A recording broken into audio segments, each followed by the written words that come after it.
Assalamualaikum warahmatullahi wabarakatuh.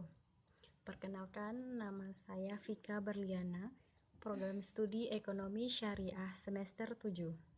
Pada video ini, saya akan membedah Fatwa Dewan Syariah Nasional nomor 9 garing DSN MUI garing 4 Romawi garing 2000 tentang pembiayaan ijarah. Ijarah itu apa sih? Berdasarkan Fatwa DSN nomor 9 garing DSN MUI garing 4 Romawi garing 2000 tentang pembiayaan ijarah, maka ijarah mengacu pada dua hal, yakni yang pertama, ijarah yaitu akad pemindahan hak guna atau manfaat atas suatu barang dalam waktu tertentu dengan pembayaran sewa atau ujrah, tanpa diikuti dengan pemindahan kepemilikan barang itu sendiri.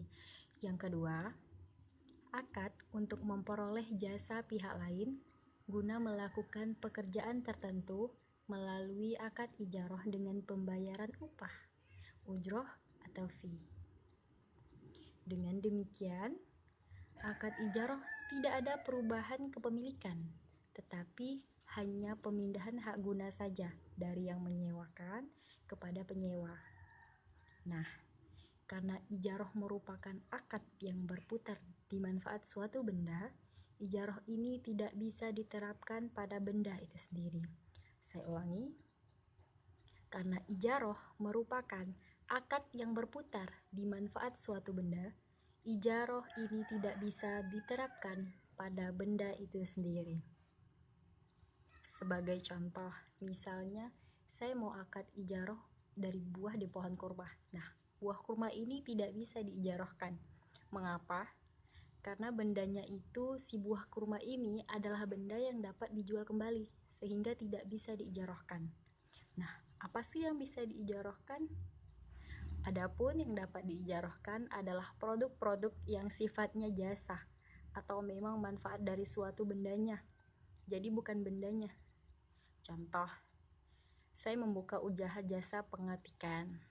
Yang saya jual adalah jasa saya mengetik. Bisa juga saya menyewakan mobil. Nah, yang disewa itu adalah mobilnya. Manfaat mobilnya adalah bisa membawa kita dari satu tempat ke tempat lain. Bukan saya menjual mobilnya. Mobilnya masih punya saya.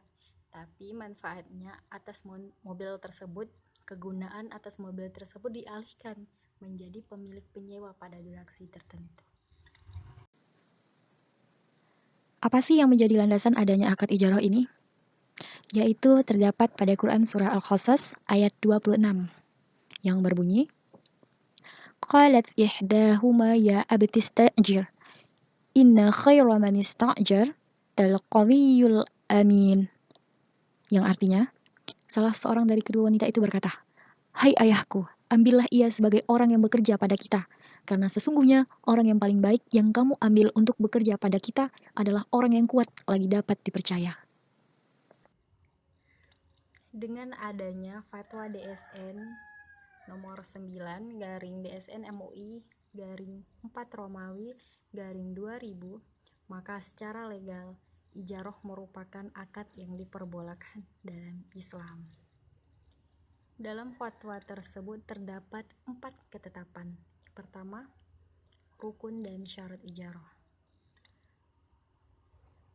Yang ke-1, siqat ijarah, yaitu ijab dan qabul berupa pernyataan dari kedua belah pihak yang berakad atau yang berkontrak, baik secara verbal atau dalam bentuk lainnya. Dalam berakad, pernyataan harus dinyatakan secara tegas dan jelas, serta dimengerti oleh pihak-pihak yang berakad. Akad ijarah boleh dilakukan secara lisan, tertulis, isyarat, dan perbuatan atau tindakan, serta dapat dilakukan secara elektronik sesuai syariah dan peraturan perundang-undangan yang berlaku. Kedua, pihak-pihak yang berakad terdiri atas pemberi sewa atau pemberi jasa dan penyewa atau pengguna jasa. Orang yang memiliki barang atau yang memberi jasa itu namanya pemberi sewa atau pemberi jasa. Nah, orang yang ingin menyewa itu dinamakan penyewa atau pengguna jasa. Perlu diketahui bahwa terdapat istilah di dalam ijarah, yakni mu'jir atau ajir, yakni pemilik, sebutan untuk pihak yang memiliki barangnya. Dan musta'jir atau penyewa adalah pihak yang ingin menyewa. Akad ijarah boleh dilakukan oleh orang maupun yang dipersamakan dengan orang, baik berbadan hukum maupun tidak berbadan hukum, berdasarkan peraturan perundang-undangan yang berlaku. Pihak-pihak yang berakad ini harus waras, tidak gila, yang dapat mengendalikan dirinya dalam keadaan sadar penuh, dan mumayyiz, yakni orang yang dapat membedakan yang hak dan yang batil, membedakan yang benar dan yang salah.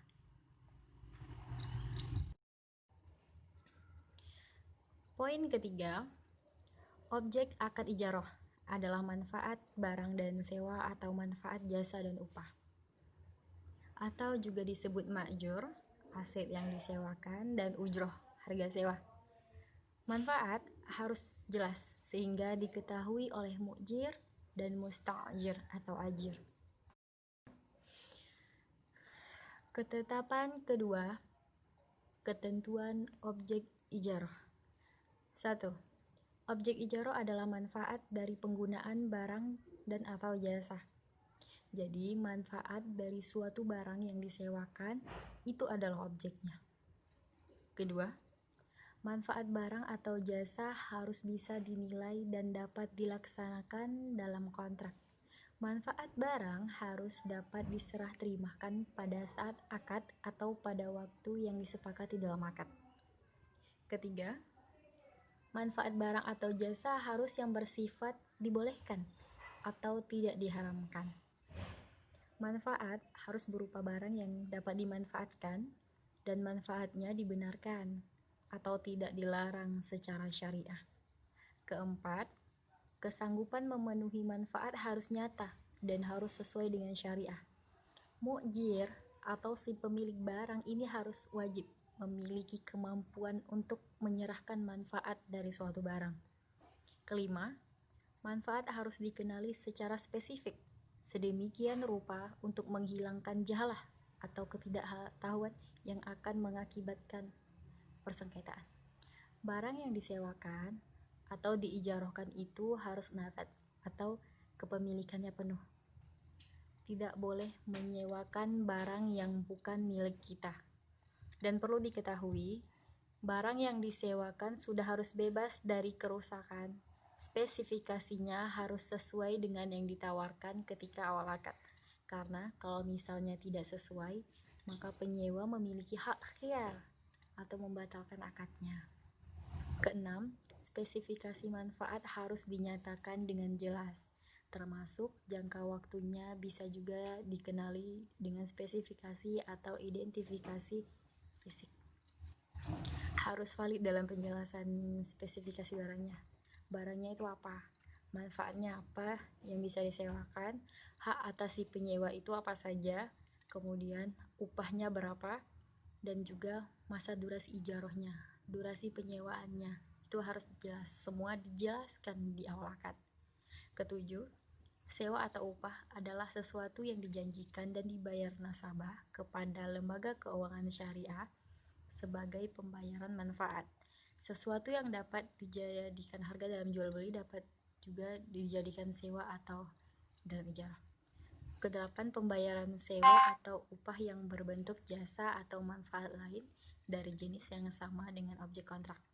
Ujroh boleh berupa uang, manfaat barang, jasa, atau barang yang boleh dimanfaatkan menurut syariah dan peraturan perundang-undangan yang berlaku. Kesembilan, kelenturan atau flexibility dalam menentukan sewa atau upah dapat diwujudkan dalam ukuran waktu, tempat, dan jarak. Kuantitas atau kualitas ujroh harus jelas, baik berupa angka nominal, persentase tertentu, atau rumus yang disepakati dan diketahui oleh para pihak yang melakukan akad. Ujroh boleh dibayar secara tunai, bertahap, atau angsur, dan tangguh berdasarkan kesepakatan sesuai dengan syariah atau peraturan perundang-undangan yang berlaku. Ujroh yang telah disepakati boleh ditinjau ulang atas manfaat yang belum diterima oleh mustajir sesuai kesepakatan. Ketetapan ketiga, kewajiban lembaga keuangan syariah dan nasabah dalam pembiayaan ijarah. Poin pertama, kewajiban lembaga keuangan syariah sebagai pemberi manfaat barang atau jasa. Poin A, menyediakan barang yang disewakan atau jasa yang diberikan. Dalam pembiayaan ijarah, lembaga keuangan syariah ini telah menyediakan barang yang disewakan atau jasa yang diberikan. Poin B, menanggung biaya pemeliharaan barang. Karena lembaga keuangan syariah yang mempunyai barang, maka otomatis barang yang di tangannya yang sedang di tangan lembaga keuangan syariah tersebut ialah yang harus menanggung biaya pemeliharaan. Poin C, menjamin bila terdapat cacat pada barang yang disewakan. Sudah pasti, karena mereka yang menyewakan, mereka pula yang menjamin atas kondisi barang sebelum jatuh di tangan si penyewa. Poin kedua, kewajiban nasabah sebagai penerima manfaat barang atau jasa. Poin A, membayar sewa atau upah dan bertanggung jawab untuk menjaga keutuhan barang serta menggunakannya sesuai kontrak. Karena menyewa suatu barang, maka nasabah wajib membayar sewa atau upah dan tentunya barang yang si nasabah sewa harus dijaga dengan baik. Poin B, menanggung biaya pemeliharaan barang yang sifatnya ringan atau tidak material. Yang C, jika barang yang disewa rusak bukan karena pelanggaran dari penggunaan yang dibolehkan, juga bukan dari kelalaian pihak penerima manfaat dalam menjaganya, ia tidak bertanggung jawab atas kerusakan tersebut. Jadi perlu diketahui, barang yang disewakan sudah harus bebas dari kerusakan. Spesifikasinya harus sesuai dengan yang ditawarkan ketika awal akad. Karena kalau misalnya tidak sesuai, maka penyewa memiliki hak khiar atau membatalkan akadnya. Ketetapan keempat, jika salah satu pihak tidak menunaikan kewajibannya atau jika terjadi perselisihan di antara para pihak, maka penyelesaiannya dilakukan melalui badan arbitrase syariah setelah tidak tercapai kesepakatan melalui musyawarah. Jadi ada urutan untuk penyelesaian perselisihan. Pertama, dilakukan penyelesaian internal melalui jalur musyawarah. Jika tidak tercapai kesepakatan, maka akan diadakan penyelesaian melalui perantara pihak ketiga, seperti mediasi perbankan. Nyatanya, tak tercapai juga kesepakatan tersebut, maka penyelesaian akan dilakukan oleh Badan Arbitrase Syariah Nasional. Itulah tadi bedah fatwa DSN nomor 9/DSN MUI /4 Romawi /2000 tentang pembiayaan ijarah dari saya. Jika ada yang salah, saya mohon maaf. Wabillahi taufik wal hidayah. Wassalamualaikum warahmatullahi wabarakatuh.